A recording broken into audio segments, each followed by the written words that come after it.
दर्शक बंधु आपण मानकर टिके मूल्यवान समय देकी यही भिडटी को शेष पर्यंत निश्चय देखंतु। आपण को धनी हेबारे केही अटकई पारिबेनी। वास्तुशास्त्र अनुसार जेतेबेले जेउ व्यक्ति उपरे धन दौलतर वर्षा हेबार थिबो अर्थात जदि से धनी हेबार थिबो तेबे प्रकृति ताकू किछि एमिति खास संकेत देइथाए। धनी हेबार ठीक पूर्वरु प्रकृति एही 21टी शुभ संकेत देइथाए। सेथिपाई दयाकरी यही शुभ संकेत को इग्नोर करंतु नाही, काहेकि ना यही संकेत कही थाए कि आपणक जीवन में किछि परिवर्तन हेबाकु जाउछि एवं माँ लक्ष्मी जल्दी आपणक घर को आगमन करिया पाई जाउछंती। हिंदू धर्म रे माँ लक्ष्मी को धनर देवी बोली कहुए। जो व्यक्ति उपरे माँ लक्ष्मींकर कृपा रही थाए तांको केबे भी पैसार अभाव भोगिबाकू पड़ी न थाए।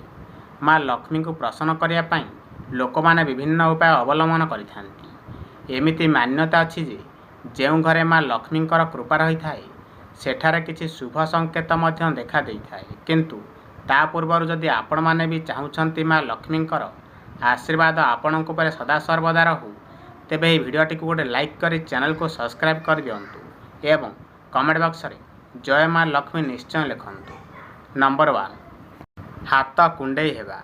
जदि कौनसी पुरुषंकर डाहाण हाथ और स्त्रींकर बाम हाथ कुंडेई हुए तेबे एहाको मध्य बहुत शुभ संकेत बोली मना जाई थाए। एहार अर्थ हेउछि जीवन में धन समस्या दूर हेबाकू जाउछि एवं आर्थिक स्थिति मजबूत हेबाकू जाउछि। नंबर 2 शंखर ध्वनि शुणा जिबा। सकाळ उठिया मात्रे जदि शंखर ध्वनि शुणा जाउछि तेबे एहा जीवन में हेबाकू थिबा भल परिवर्तन संकेत देइथाए। एहार अर्थ हेउछि आपणकर खराब समय एबे अंत हेबाकू जाउछि। नंबर 3 कला पिंपुड़ी घर को आसीबा। जदि आपणक नजर आसुथाए कि कला पिंपुड़ी लंबा धाड़ी होई आपणक घर को आसुछंती तेबे कोनोसी खाद्य सामग्री उपरे बेढ़िछंती तेबे आपण बुझी जानतु कि माँ लक्ष्मी आपणक घर को प्रवेश करुछंती एवं बहुत जल्दी आपणक घरे पैसा अटकीबा आरंभ होइजिबो। नंबर 4 सकाळ समय गाय आपणक दुआर को आसीबा। जदि सकाळ समय गाय आपण मानकर दुआर मुह को आसी बोबौछि तेबे एहाको ईश्वरंकर आशीर्वाद बोली भाबी नेबा उचित। सही स्थान रे गाय को रुटी नचेत पाळकुटा देई विदा करिबा उचित। एहार अर्थ एहा जे माँ लक्ष्मी स्वयं आपणक घर आगरे ठिया होइछंती। एहाको केबे भी इग्नोर करंतु नाही। नंबर 5 तुलसी गछ सतेज भरपूर हेबा। जदि हठात आपण मानक अगणार तुलसी गछ सतेज भरपूर हो जाए तेबे यह खुशी और सुख समृद्धि संकेत होता है। नंबर 6 झाड़ू एवं माँ लक्ष्मींकर संपर्क। ज्ञानी मानक अनुसार माँ लक्ष्मी और झाड़ूर गभीर संबंध रही थाए। जदि आपण सकाळु सकाळु काहाकू झाड़ू करुथिबार देखुछंती तेबे यह आपण को धनी हेबार मध्य संकेत देइथाए। जदि आपण सकाळु ऑफिस जीवा बाटरे लगातार 5 दिन काहाकू झाड़ू करुथिबार देखुछंती तेबे यह आपणकर आर्थिक समस्या दूर करिवार संकेत देइथाए। नंबर 7 सकाळु घर बाहर पैसा मिलिबा।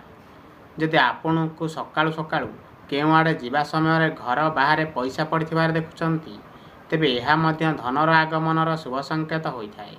एमिति जदि आपण ड्रेस पिंधिबा बा काढ़िबा समय पॉकेट रू पैसा पड़ जाए तेबे यह मध्य अत्यंत शुभ संकेत होइथाए। नंबर 8 मुख्य द्वार सामने आंब गछ उठिबा। जदि आपणकर मुख्य द्वार सामने आंब गछ आपे आपे उठी जाउछि तेबे आपण बुझी जानतु कि आपण धनवान हेबाकू जाउछंती एवं माँ लक्ष्मींकर कृपा मध्य मिलिबाकू जाउछि। नंबर 9 बिलेईता छुआ जन्म करिबा। जदि आपणक घरे बिलेईता छुआ जन्म करिछि तेबे यह बहुत शुभ संकेत होइथाए। जदि छात उपरे कौनसी मूल्यवान वस्तु मध्य पड़ जाए यह मध्य बहुत शुभ संकेत होइथाए। शास्त्र अनुसार जदि कौनसी पक्षी आपणक छातरे कौनसी मूल्यवान सामग्री पकई दिए तेबे यह धनवान हेबार संकेत देइथाए। नंबर 10 तीनोटी झिटिपिटी गोटे स्थान रे देखाजिबा। जदि आपण आपणक घरर कौनसी स्थान रे तीनोटी झिटिपिटी को गोटे स्थान रे देखुछंती तेबे यह मध्य धनर आगमनर संकेत होइथाए। गोटे झिटिपिटी उपरे अन्य गोटे झिटिपिटी देखागले यह घरर उन्नतिर संकेत होइथाए। जदि दीपावली दिन तुलसी गछरे झिटिपिटी देखा जाए ତେବେ ଏହା ମଧ୍ୟ ବହୁତ ଶୁଭ ସଂକେତ ମନାଯାଇଥାଏ।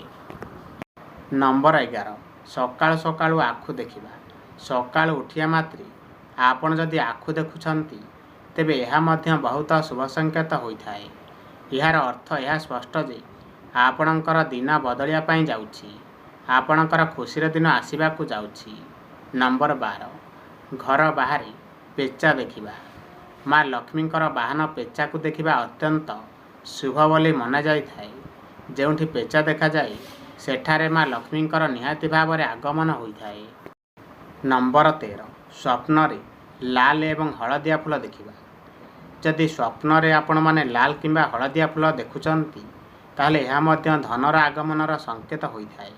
ତା ସହିତ ସ୍ୱପ୍ନରେ ମନ୍ଦିର ଦେଖିବା ମଧ୍ୟ ବହୁତ ଶୁଭ ସଂକେତ ହୋଇଥାଏ। ଏହା କେବଳ ଧନ ପ୍ରାପ୍ତିର ସଂକେତ ହୋଇନଥାଏ, ତା ସହିତ ଆଧ୍ୟାତ୍ମିକ ଉନ୍ନତିର ସଂକେତ ହୋଇଥାଏ। ଯଦି ସ୍ୱପ୍ନରେ ଲାଲ ରଙ୍ଗର ବସ୍ତ୍ର ପିନ୍ଧିବାର ସ୍ତ୍ରୀ ଲୋକ ଦେଖୁଛନ୍ତି ତେବେ ଏହା ମଧ୍ୟ ମା ଲକ୍ଷ୍ମୀଙ୍କର ସଂକେତ ହୋଇଥାଏ। ସ୍ୱପ୍ନରେ ଉଚ୍ଚା ଉପରେ ଚଢ଼ୁଥିବାର ଦେଖିବା ମଧ୍ୟ ଉନ୍ନତିର ସଂକେତ ହୋଇଥାଏ। ନମ୍ବର 14 କୁକୁର ରାସ୍ତାରେ ରୁଟି ଧରିଥିବାର ଦେଖିବା। ଆପଣ କେଉଁଆଡ଼େ ବାହାରକୁ ଯାଉଛନ୍ତି, ଆପଣ ରାସ୍ତାରେ କୁକୁର ପାଟିରେ କୌଣସି ଶାକାହାରୀ ଖାଦ୍ୟ ଯେମିତିକି ରୁଟି ଧରିଥିବାର ଦେଖୁଛନ୍ତି ତେବେ ଏହା ଏହି କଥାର ସଂକେତ ହୋଇଥାଏ କି ଆପଣଙ୍କୁ କେଉଁଠାରୁ ମଧ୍ୟ ଧନ ପ୍ରାପ୍ତି ହେବାର ଅଛି। ନମ୍ବର 15 ବ୍ରହ୍ମ ମୁହୂର୍ତ୍ତରେ ନିଦ ଭାଙ୍ଗିବା। ଯେତେବେଳେ ମହାଲକ୍ଷ୍ମୀଙ୍କର କୃପା ଆପଣଙ୍କ ଉପରେ ଥିବ ତେବେ ଭୋର 3ଟାରୁ 5ଟା ମଧ୍ୟରେ ଆପଣଙ୍କର ନିଦ ଅବଶ୍ୟ ଭାଙ୍ଗିବ। ଏହାଦ୍ୱାରା ଆପଣମାନଙ୍କର ଦିନଚର୍ଯ୍ୟା ସୁଧୁରିବାକୁ ଲାଗିଥାଏ। ଏହି ସଂକେତ ଅତ୍ୟନ୍ତ ଶୁଭ ହୋଇଥାଏ। ନମ୍ବର 16 ସ୍ୱପ୍ନରେ ପାରା ଦେଖିବା। ସ୍ୱପ୍ନରେ ଯଦି ଆପଣମାନେ ପାରା ଦେଖୁଛନ୍ତି ତାହେଲେ ଏହା ଅତ୍ୟନ୍ତ ଶୁଭ ହୋଇଥାଏ।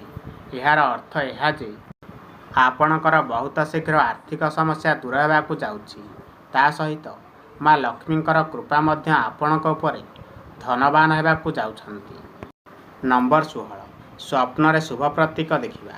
ଯଦି ଆପଣମାନଙ୍କୁ ସ୍ୱପ୍ନରେ ଝାଡ଼ୁ, ପେଚା, ମୟୂର, ହାତୀ, ଶଙ୍ଖ, କଦଳୀ କିମ୍ବା ଝିଟିପିଟି ଦେଖାଯାଏ ତେବେ ଏହା ମଧ୍ୟ ଅତ୍ୟନ୍ତ ଶୁଭ ସଂକେତ ହୋଇଥାଏ। ଏହାର ଅର୍ଥ ଏହା ଯେ ଆପଣଙ୍କର ଧନୀ ହେବାର ସ୍ୱପ୍ନ ଜଲ୍ଦି ପୂରା ହେବାକୁ ଯାଉଛି। ଏହି ସଂକେତକୁ କେବେ ବି ଇଗ୍ନୋର କରନ୍ତୁ ନାହିଁ। ନମ୍ବର 18 ସକାଳୁ ଉଠିବା ମାତ୍ରେ ଶଙ୍ଖ ଧ୍ୱନି ଶୁଣାଯିବା। ଯଦି ଆପଣ ସକାଳୁ ଉଠିବା ମାତ୍ରେ ଆପଣଙ୍କୁ ଶଙ୍ଖ ଧ୍ୱନି ଶୁଣାଯାଏ ତେବେ ଏହା ଅତ୍ୟନ୍ତ ଶୁଭ ହୋଇଥାଏ। ଜଲ୍ଦି ହିଁ ଆପଣଙ୍କର ଖରାପ ସମୟର ଅନ୍ତ ହେବ। ଆପଣ ସବୁ କ୍ଷେତ୍ରରେ ସଫଳତାର ଶୀର୍ଷତାରେ ପହଞ୍ଚିବେ। ନମ୍ବର 19 କିନ୍ନରଙ୍କୁ ଦେଖିବା। ଯଦି ଆପଣ କେଉଁଆଡ଼େ ଯାଉଛନ୍ତି ଏବଂ ରାସ୍ତାରେ ଆପଣଙ୍କୁ କିନ୍ନର ଦେଖାଯାଏ ତେବେ ଏହା ଅତ୍ୟନ୍ତ ଶୁଭ ହୋଇଥାଏ। ଆପଣ ସେହି ପରିସ୍ଥିତିରେ କିନ୍ନରମାନଙ୍କୁ କିଛି ପଇସା ଦେବା ଉଚିତ। ଯଦି କିନ୍ନର ଆପଣଙ୍କୁ କିଛି ପଇସା ଓଲଟା ଫେରାଏ ତାହେଲେ ଏହାକୁ ଯତ୍ନର ସହିତ ସମ୍ଭାଳିକି ରଖିବା ଆବଶ୍ୟକ। ଏମିତି କରିବା ଦ୍ୱାରା ଧନ ପ୍ରାପ୍ତିର ଯୋଗ ହୋଇଥାଏ, ତା ସହିତ ଆର୍ଥିକ ସ୍ଥିତି ମଜବୁତ ମଧ୍ୟ ହୋଇଥାଏ।